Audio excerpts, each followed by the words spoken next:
আসসালামু আলাইকুম। এই গাছটা হেলে পড়ছে। আমি এই গাছের এখান থেকে কেটে দেব। কেটে দেওয়ার পরে এখান থেকে কুশি বের হলে সেখানে কলম দেবো। এটা একটা বিচি থেকে লাগানো গাছ, আটির গাছ।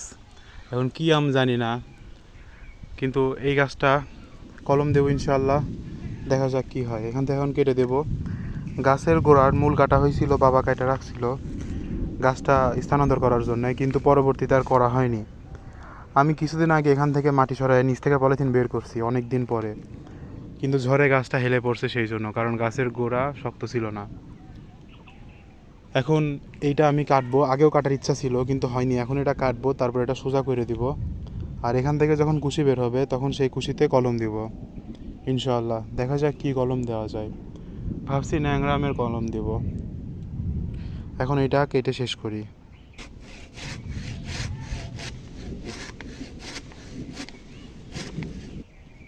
আলহামদুলিল্লাহ, এখান থেকে কাটা শেষ। ভালোই ছিল মোটামুটি। ভিতরে কি ডাল পড়ছে না, এখান থেকে একটু কালো হয়ে আছে।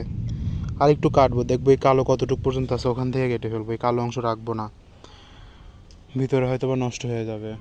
এখন এই ডালটা ফেলে দেবো। আর এই গাছটা হয়তো আজকে পারবো না, কারণ আজকের আকাশের মেঘের অবস্থা খুবই খারাপ। আল্লাহ বৃষ্টি দিক। সার দিছে সবাই, এখন বৃষ্টি হলে একটু ভালো। আমিও টুকটাক সার দিছি গাছে। এগুলো হচ্ছে আমার তিলের গাছ। তিল হয়েছে আলহামদুলিল্লাহ। এই যে অনেক সুন্দর তিল হয়েছে। এই তিলগুলো কিছুদিন পরে তুলে ফেলবো। আমার জন্য সবাই দোয়া করবেন। আসসালামু আলাইকুম।